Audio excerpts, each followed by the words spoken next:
Welcome to Amazing World Channel.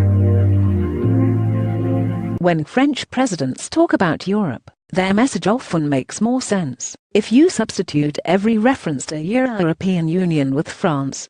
Whereas for Germany the European project was about post-war redemption, for the Parisian elite, as far back as the de Gaulle era, it was chiefly a vehicle for amplifying France's voice and grandeur.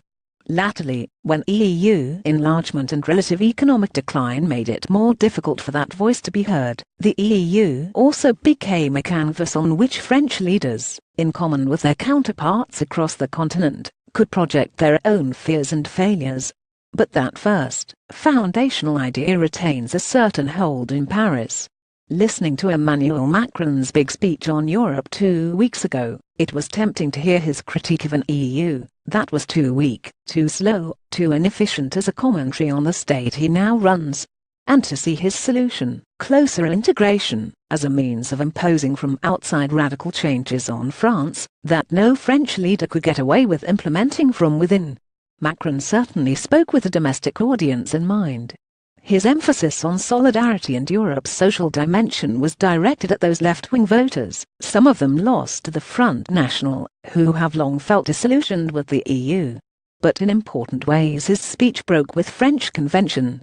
It was a sweeping, rousing, integrationist manifesto, invoking the vision of the EU's founding fathers, in laying out the case for more security and defense cooperation, a digital union, pan-European electoral lists, European universities, a European carbon tax and much else.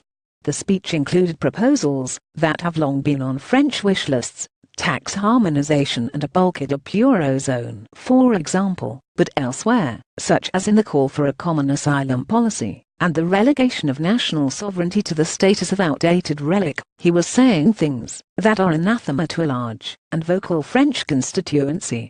Macron's position appears to be driven by three insights. The first, which he learned in his successful election campaign, is that, rather than pander to the populists who have set the tone of French debate on the EU for more than a decade, a convincing leader can be rewarded for being confidently, unapologetically outward-looking. The second is that the old Gaullist truism still holds: France needs the EU.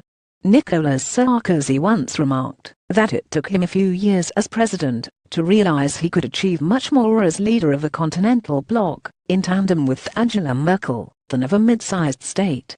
Macron has Sarkozy's narcissism, but he's the more thoughtful, and therefore substantial, politician.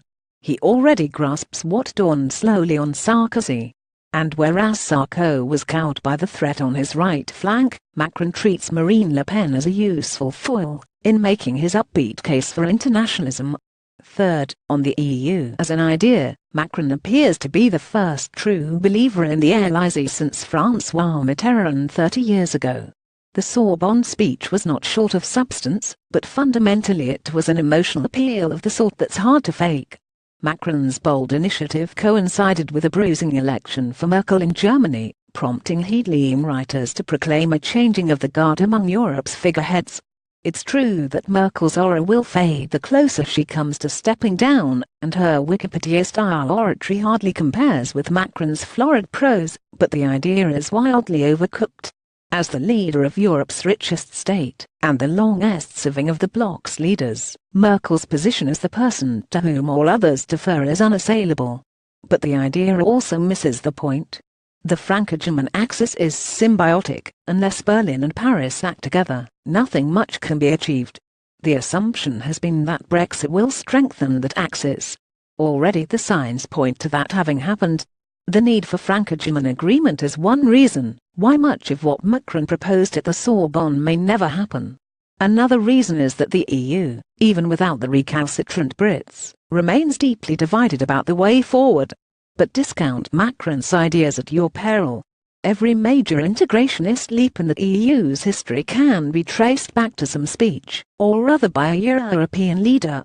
And those leaps have often emerged from setbacks far less consequential than the crises that have consumed the bloc in recent times. Macron will also be helped by the fact that there is so much riding on his own fate. His election was widely greeted as proof that the populist wave could be resisted, but the forces behind that wave have not gone away.